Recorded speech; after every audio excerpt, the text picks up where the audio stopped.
Section 1. You will hear a woman being interviewed by a market researcher in a health club about her membership of the club. First, you have some time to look at questions 1 to 5.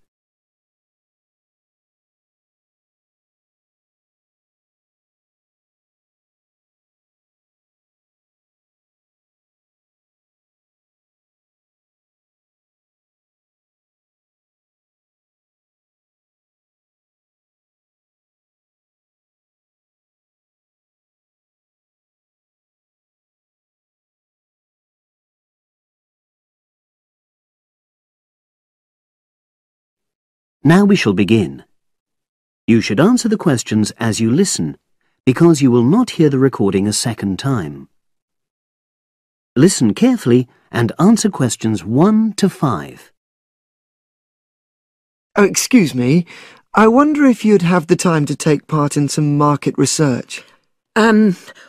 What's it about? About this club and your experiences and opinions about being a member. It'll take less than 5 minutes.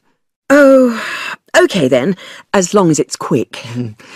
Can I start by taking your name? It's Selina Thompson. Is that Thompson? Yes. Okay, great. Thanks. And what do you do for a living? Well, I'm an accountant, but I'm between jobs at the moment. I understand. But that's the job I'll put down on the form.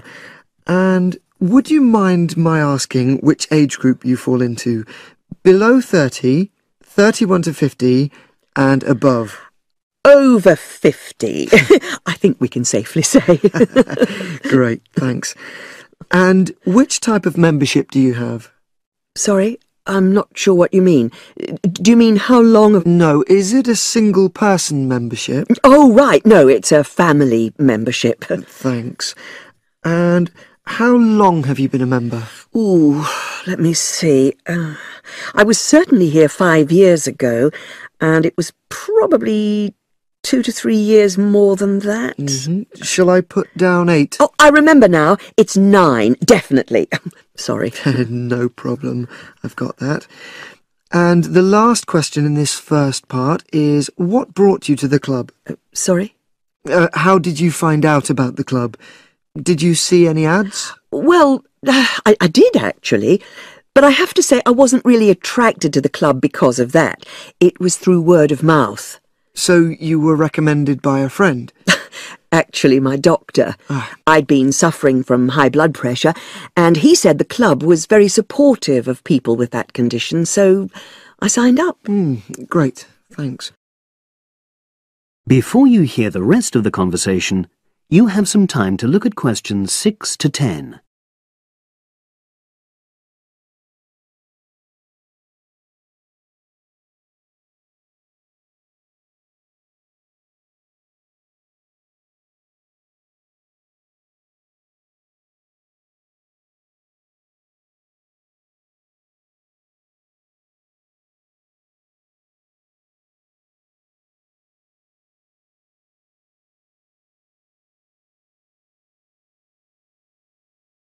Now listen and answer questions 6 to 10. Now, for the second part of the form, I want to ask a bit more about your experience of the club. Sure. How often would you say you use the club? It varies enormously, depending on how busy I am. Of course. But on average, per month? I'd say it averages out at twice a week. OK, so 8 on average. Yeah, and 4 of those are aqua aerobics classes. That leads me to the next question. Would you say the swimming pool is the facility you make most use of? Fair to say that, yep. Right, thanks. And are there any facilities you don't use? One area I realise I've never used is the tennis courts. And there's one simple reason for that. You don't play tennis? Actually, I'm not bad at it. Oh. It's that I'm not happy having to pay extra for that privilege. Oh, right. I've made a note of that. Thanks. Now, in the last section, are there any suggestions or recommendations you have for improvements to the club? Only about health and fitness? Anything at all? Well, I'd like to see more social events. Oh. It isn't just a question of getting together for games or classes, but other things, you know. Yes, sure.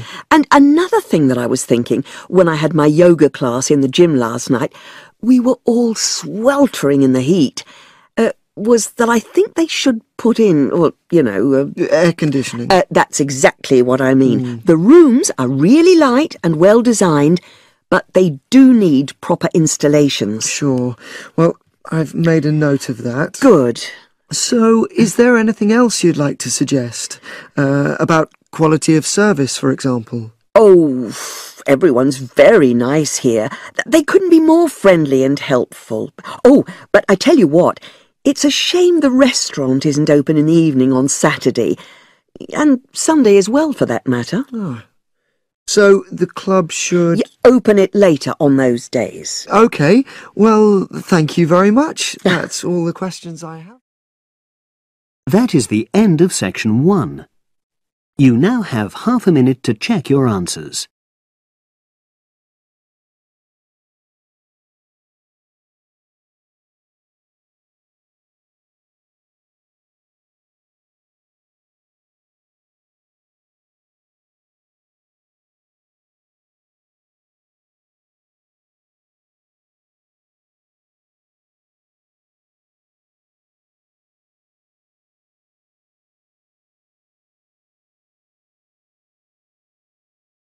Now turn to section 2. Section 2. You will hear a trainer giving a talk to people who want to learn outdoor survival skills. First, you have some time to look at questions 11 to 16.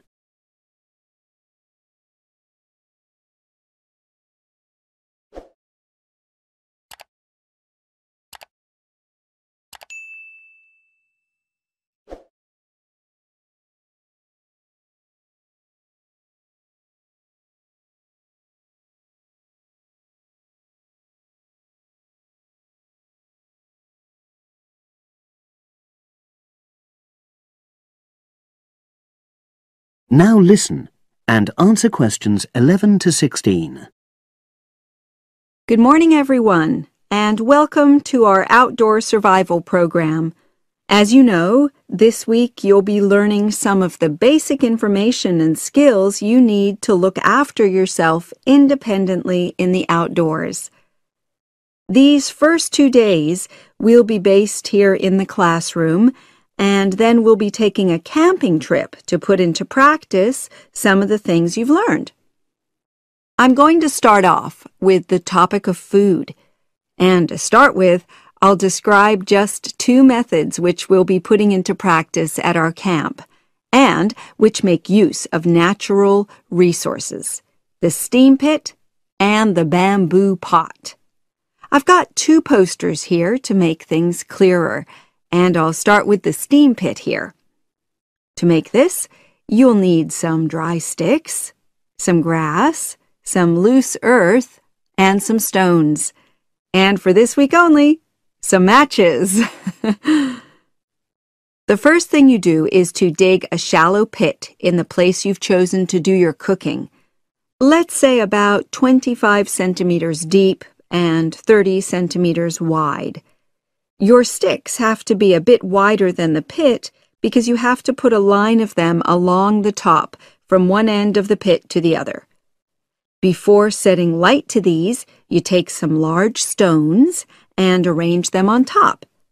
Then you start the fire and wait till the wooden platform burns through and the stones fall into the pit. At this point, brush away any pieces of hot ash from the stones. You can use a handful of grass and then take another stick and push it down into the center of the pit, between the stones. After that, you cover the whole pit with a thick layer of grass. And then you can put your food on it, wrapped in more pieces of grass, like parcels. Finally, cover the whole thing with earth. You have to pat it firmly to seal the pit. Then all you have to do is take the stick out and pour a bit of water into the opening that it leaves. It should take about 4 hours for your food to cook, as it cooks slowly in the steam that's created inside the pit. Now you have some time to look at questions 17 to 20.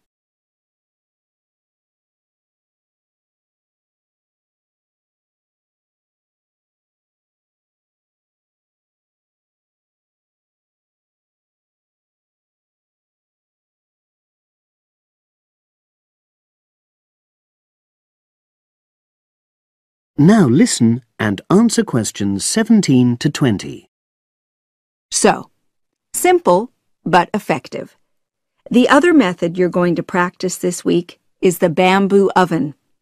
Now, the steam pit is ideal in certain conditions because the heat is below ground level. For example, if there's a strong wind and you're afraid a fire might spread. But when it's safe to have an open fire, you can use the bamboo oven method. You get a length of bamboo, which, as you probably know, is hollow and consists of a number of individual sections with a wall in between. You use a sharp stick to make a hole in each of the dividing walls apart from the end one. Then you lean the bamboo over a fire, with the top propped up by a forked stick and the bottom sitting on the ground. You pour enough water in the top to fill the bottom section, and then light a fire underneath that section to heat the water. Then you put your food inside the top section, and the steam coming up the bamboo through the holes you made cooks it. I'm going to move on now to food itself and talk about some of the wild plants you might cook. I'm going to begin with fungi. That's mushrooms and toadstools. I'm sure you'll be aware that some of these are edible and they're delicious, but some of them are highly poisonous. Now, whether they're poisonous or not, all fungi that you find in the wild should be cooked before eating, because that helps to destroy any compounds in them that might be mildly toxic. But be aware that any amount of cooking won't make poisonous varieties any safer to eat. Unless you can definitely identify a fungus, you should never eat it. It's not worth the risk. And you need to be really sure, because some fungi that are poisonous are very similar in appearance to certain edible varieties.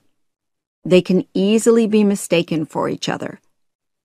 So, having said all that, fungi are delicious when they're freshly picked, and although they are only moderately nutritious, they do contain minerals which the body needs. I'll move on now to leafy plants, which are generally... That is the end of section 2.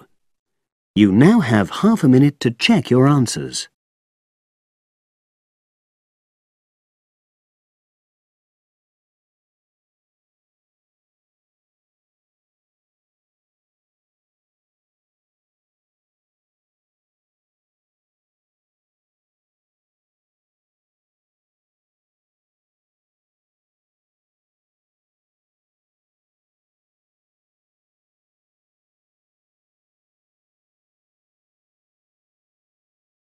Now turn to section 3. Section 3. You will hear a woman called Phoebe, who is training to be a teacher, talking to her tutor called Tony about research she has done in a school. First, you have some time to look at questions 21 to 25.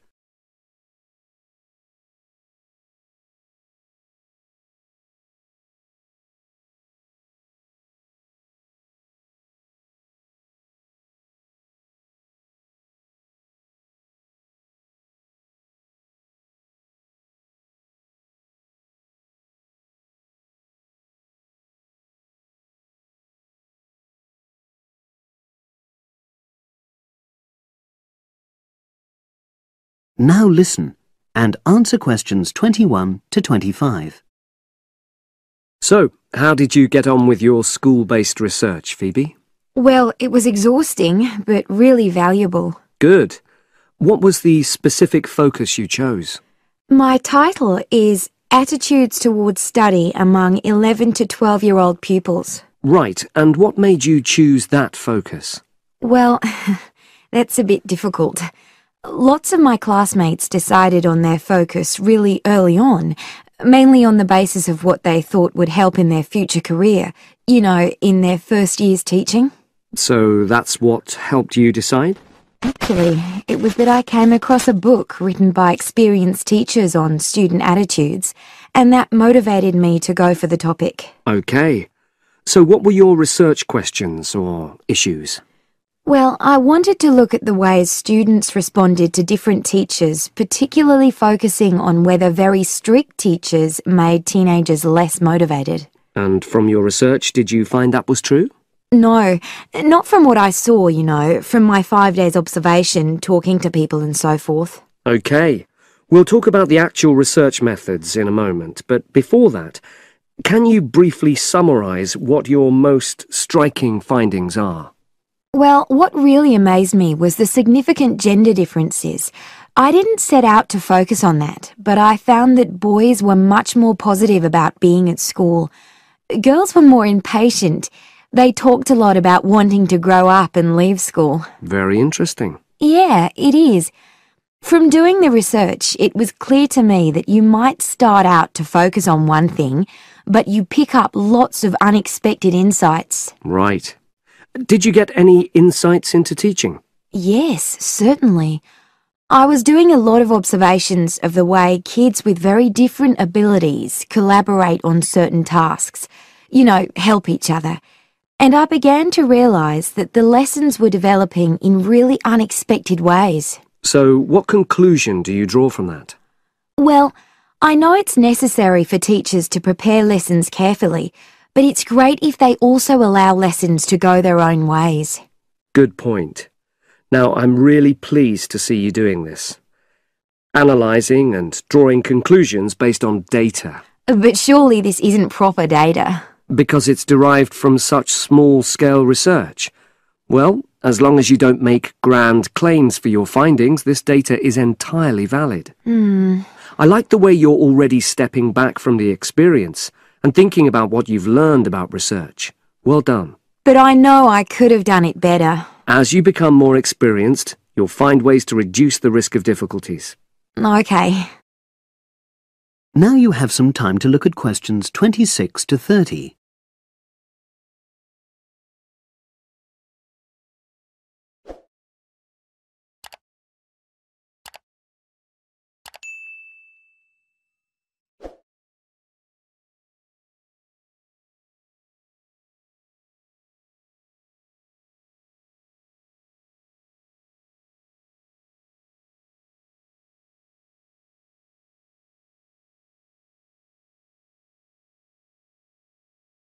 Now listen and answer questions 26 to 30. So, let's look in more detail at how you gathered your data. Let's start with lesson observation. Well, it generally went quite smoothly. I chose my focus and designed my checklist. Then teachers allowed me into their classes without any problems, which surprised me. It was afterwards that the grueling work started. Yeah, it's very time-consuming, isn't it?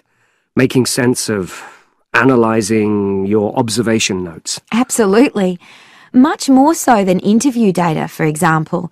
That was relatively easy to process, though I wanted to make sure I used a high-quality recorder to make transcription easier. And I had to wait until one became available. Right. And did you interview some kids as well? In the end, yes. I talked to 10, and they were great. I'd imagined I'd be bored listening to them, but... So it was easy to concentrate? Sure. One of the teachers was a bit worried about the ethics, whether it was right to interview young pupils, and it took a while for him to agree to let me talk to 3 of the kids in his class, but he relented in the end. Good. What other methods did you use? I experimented with questionnaires, but I really regret that now. I decided to share the work with another student, but we had such different agendas it ended up taking twice as long. That's a shame. It might be worth you reflecting on ways you might improve on that for future projects. You're right, yeah. Okay. And the other thing I did was stills photography. I didn't take as many pictures as I'd hoped to. Lack of time? It's pretty easy just snapping away, but I wanted each snap to have a purpose, that would contribute to my research aims, and I found that difficult. Well, that's understandable, but remember... That is the end of section 3. You now have half a minute to check your answers.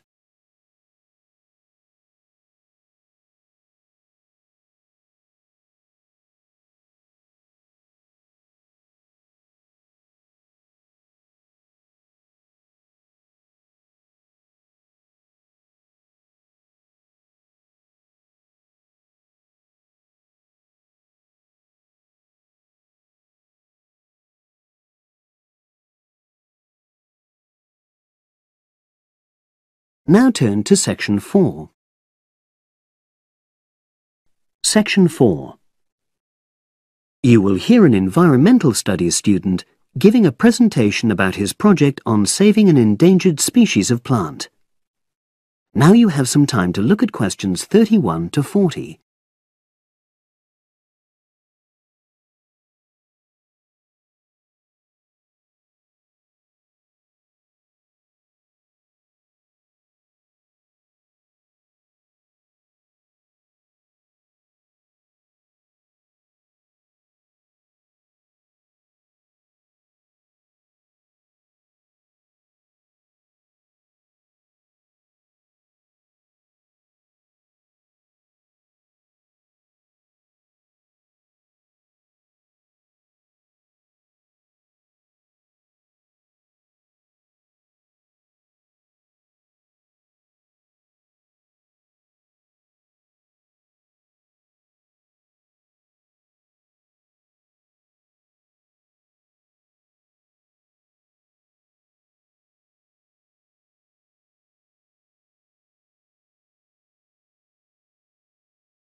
Now listen and answer questions 31 to 40. For my presentation, I'm going to summarise what I've found out about efforts to save one plant species, the juniper bush. It once flourished in Britain and throughout the world's temperate zones, but over the last few decades has declined considerably. Before I go on to explain the steps being taken to save it in England, let me start by looking at some background information and why the juniper has been so important in cultural as well as ecological terms, historically and in the present day. Firstly, I want to emphasise the fact that juniper is a very ancient plant. It has been discovered that it was actually amongst the first species of plants to establish itself in Britain in the period following the most recent Ice Age. And, as I say, it has a much valued place in British culture. It was used widely as a fuel during the Middle Ages because when burnt, the smoke given off is all but invisible, and so any illicit activities involving fire could go on without being detected. For example, cooking game hunted illegally. It also has valuable medicinal properties.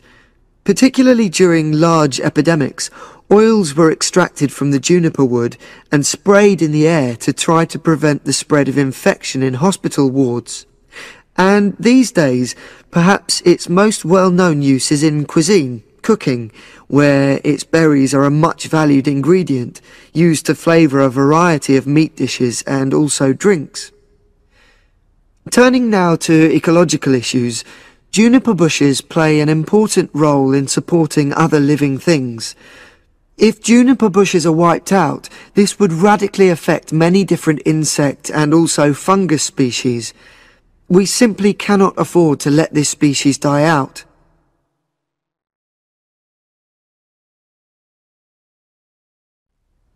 So, why is the juniper plant declining at such a rapid rate? Well, a survey conducted in the north and west of Britain in 2004 to 5 showed that a major problem is the fact that in present-day populations, ratios between the sexes are unbalanced, and without a proper mix of male and female, bushes don't get pollinated. Also, the survey found that in a lot of these populations, the plants are the same age, so this means that bushes grow old and start to die at similar times, leading to swift extinction of whole populations. Now, the charity Plant Life is trying to do something to halt the decline in juniper species. It's currently trying out 2 new major salvage techniques, this time focusing on lowland regions of England. The first thing it's trying is to provide shelters for the seedlings in areas where juniper populations are fairly well established. These, of course, are designed to help protect the plants at their most vulnerable stage.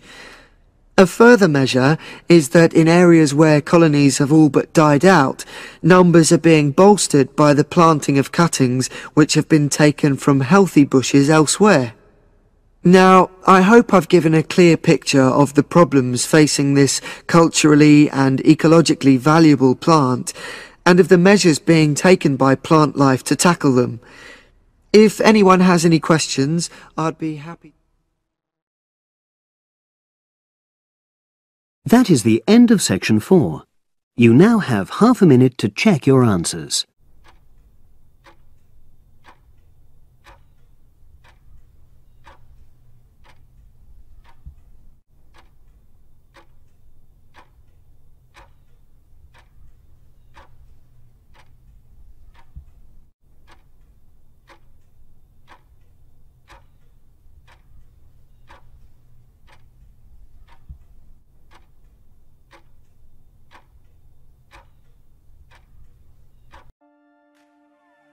That is the end of the listening test.